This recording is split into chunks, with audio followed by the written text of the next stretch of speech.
Hi friends, trigonometry के chapter 8.1 के exercise 8.1 का पहला दूसरा क्वेश्चन हो गया था। तीसरा क्वेश्चन आज होएगा। ठीक है, देखिए तीसरा क्वेश्चन है, दिए गए चित्र से निम्नलिखित के मान ज्ञात कीजिए। ये चित्र दिया गया, इसके मान ज्ञात करना है।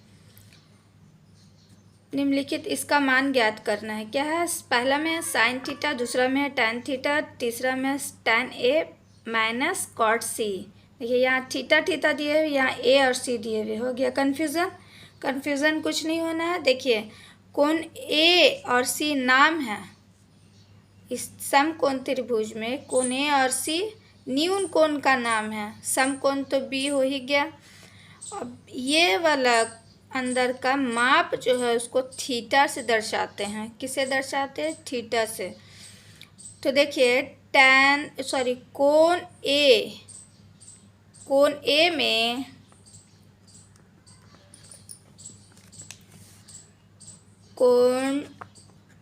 ए में या थीटा में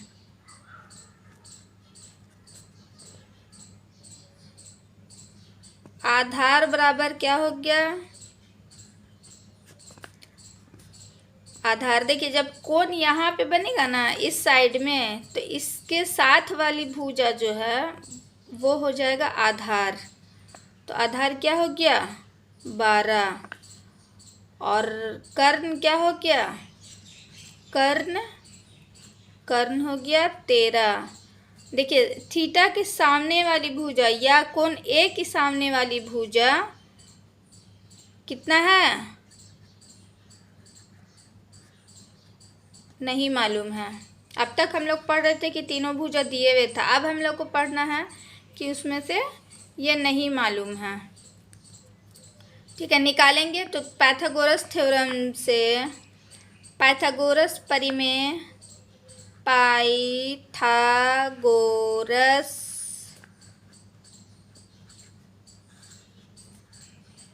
प्रमेय से पाइथागोरस प्रमेय ने क्या सिद्ध किया? सिद्ध किए हैं कि लंब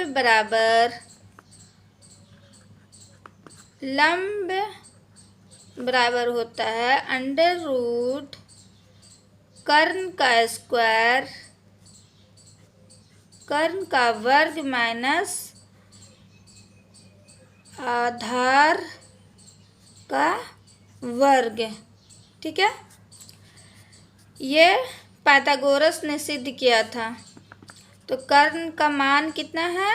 कर्ण का मान है 13। 13 का वर्ग करेंगे और आधार का मान कितना है? 12। 12 का वर्ग करेंगे। 13 13 है, कितना होता है? 13 को 2 बार पढ़िए। 13 13 है 169 माइनस है यहाँ दे दिए। 12 को 2 बार पढ़िए। 12 को 2 से गुना नहीं करिए, 12 को 2 बार पढ़िए। 12 गुने 12 तो 12 12 होता है 144। अब घटाइए, कितना हो जाएगा? 9 में से इकाई को इकाई के साथ घटाते हैं। 9 में से 4 गया 5, 6 में से 4 गया 2, आ गया कितना में हमारा 25। 25 का वर्ग 25 को का गुणनखंड करेंगे तो लिखेंगे 5 गुने 5। ठीक है, अब 25 को 5 गुने 5, तो इसका अगर गुना करेंगे, आधार सेम रहता है तो घात क्या होता है? जुड़ता है। तो 1 1 कितना हो जाएगा? 2। तो 5 का वर्ग हो गया। यहाँ 2 से स्क्वायर से रूट कट जाता है। स्क्वायर से क्या कर होगा? रूट कट जाएगा या हट जाएगा। तो हम लोग का सुरक्षा कवच से ये 5 बाहर निकल गया। तो आधार कितना हुआ? लंब कितना हुआ? लंब आ गया 5। इस भुजा का लंब कितना हो गया? 5 हो गया। ठीक है, पहला क्वेश्चन क्या है? पहला प्रश्न है साइन थीटा यही है। तो इसमें क्या होगा? इसका सूत्र होता है लंब बटा कर्ण। कितना होता है? लंब बटा कर्ण। लंब को किसे दर्शाते हैं? तो P से। कर्ण को किसे दर्शाते हैं? H से। ठीक है। P का मान कितना है? P का मान अभी हम लोग निकाले 5। कितना निकाले? ये 5। H का मान कितना है? मतलब आधार कर्ण का मान 13। ये आपका हो जाएगा आंसर। ठीक है। अगला क्वेश्चन है tan थीटा। tan थीटा का फॉर्मूला क्या होता है? लंब बटा आधार। लंब बटा आधार। लंब बटा आधार। लंब बटा आधार। देखिए जितना बार पढ़िएगा उतना बार याद हो जाएगा। आप लोग याद कीजिए। लंब को P से दर्शाते हैं और आधार को B से दर्शाते हैं। लंब का मान कितना है? तो लंब का मान हम लोग कितना निकाले थे? 5 निकाले थे बटा आधार का मान कितना होगा? आधार का मान है 12 लिख दें। ये हम लोग का क्या हो गया? आंसर। बस और कुछ नहीं करना। अब देखिए तीसरा क्वेश्चन है tan A minus cot C। तो A का तो और थीटा का तो मान हो गया था। अब C का देखते हैं। C देखिए C यहाँ पे बन रहा है। हम लोग को तीनों भुजा दिए हुए, तो कौन C में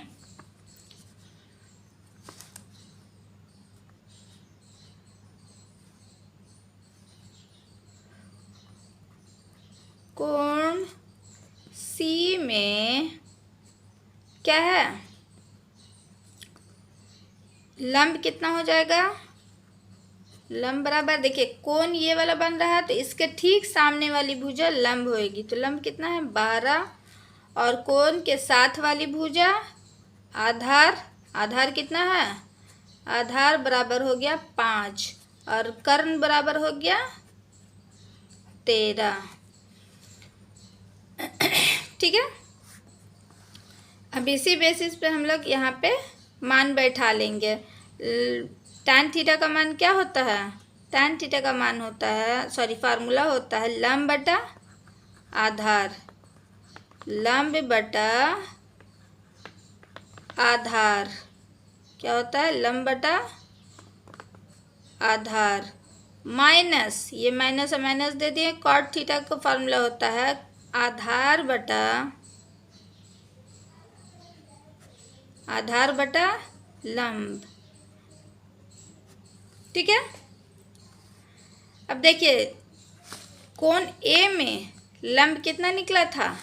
लंब 5 निकला था। तो लंब को लिख दीजिए, यही ना निकला था 5। लंब को लिख दीजिए 5 और आधार को क्या लिखिए? देखिए आधार यहाँ दिए हुए था। कोण A में आधार 12 है, तो 12 लिख दिए माइनस cot C। अब कोण C में आधार कितना है? आधार हम लोग का हो गया 5 और लंब कितना हो गया?